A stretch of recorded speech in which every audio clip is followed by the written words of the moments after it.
మీరు ఎప్పుడైనా ఇలా అనుకున్నారా? ఎందుకో నాకు మూడ్ ఆఫ్‌గా ఉంది. రాత్రులు నిద్ర పట్టట్లేదు. పొద్దున్నే లేచినా ఎనర్జిటిక్‌గా అనిపించడం లేదని. ఇలా అనిపించడానికి కారణం మీరు సరదాగా వాడే మీ చేతిలో ఉండే మొబైల్ ఫోన్ వల్ల కావచ్చంటే మీరు నమ్ముతారా? అవునండి.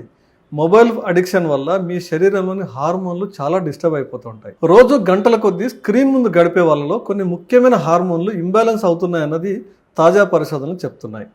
అసలు ఎలా జరుగుతుంది ఈ ఇంబ్యాలెన్స్ అనేది ఈ వీడియోలో తెలుసుకుందాం. మనం మొబైల్ని అదే పనిగా చూడటం వల్ల దాని నుంచి వచ్చే బ్లూ రేస్ వల్ల మెలటోనిన్ అనే హార్మోన్ తక్కువగా ఉత్పత్తి అవుతుంది. ఇది నిద్రకు ఉపకరించే హార్మోన్ అన్నమాట. అందుకే మొబైల్ అడిక్షన్లో ఉన్న వాళ్ళకు నిద్ర లేమనేది కామన్గా ఉంటుంది. మనం ఎక్కువగా చూసే రీల్స్, గేమ్స్, నోటిఫికేషన్స్ ఇవన్నీ ఏంటంటే డోపమైన్ అనే ఒక ఫీల్ గుడ్ హార్మోన్ని పీక్కి తీసుకెళ్తాయి. దీన్ని బాగా ఎక్స్పీరియన్స్ చేసిన మన బ్రెయిన్ కొంతకాలానికి న్యాచురల్గా వచ్చే చిన్న చిన్న ఆనందాలను కూడా ఇగ్నోర్ చేస్తుంది. దాంతో మూడ్ స్వింగ్స్, డిప్రెషన్ సిమ్టమ్స్ మొదలవుతాయి. దీంతో పాటు మొబైల్ అడిక్షన్ వల్ల ఫిజికల్ యాక్టివిటీ బాగా తగ్గిపోతుంది. అందువల్ల మీకు కార్టిజోల్ అనే ఒక స్ట్రెస్ హార్మోన్ రిలీజ్ అవుతుంది. దాంతోపాటు ఇన్సులిన్, థైరాయిడ్ హార్మోన్స్ ఇలా చాలా హార్మోన్స్ డిస్టర్బ్ అవుతాయి.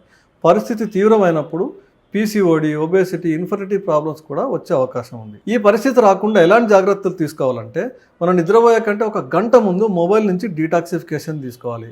మంచి నిద్ర టైమింగ్స్ ఫాలో అవ్వండి, బ్రీత్ ఎక్సర్సైజెస్ చేయండి, యోగా, ప్రాణాయామం లాంటివి చేయండి. ఇవన్నీ మీకు హార్మోన్స్ని చాలా బ్యాలెన్స్ చేయడానికి ఉపయోగపడతాయి. అంతేకాకుండా మీరు నిద్రలేమి సమస్యలు, డిప్రెషన్ ఇట్లాంటి మూడ్ స్వింగ్స్ ప్రాబ్లమ్స్ ఉన్నట్లయితే మన విష్ లైఫ్ స్టైల్ క్లినిక్స్లో మీ హోలిస్టిక్గా పూర్తిగా స్టడీ చేసి ఎటువంటి సైడ్ ఎఫెక్ట్ లేని, రోజు మందులు అవసరం లేని ట్రీట్మెంట్స్ ఇవ్వడం జరుగుతుంది. కాబట్టి వెంటనే స్క్రీన్ పైన ఉన్న నంబర్కి ఫోన్ చేయండి. మీ సమస్యకు పరిష్కారం దొరికే అవకాశం మన విష్ క్లినిక్స్లో ఉంది. మరో వీడియోతో మళ్ళీ కలుద్దాం. నమస్తే.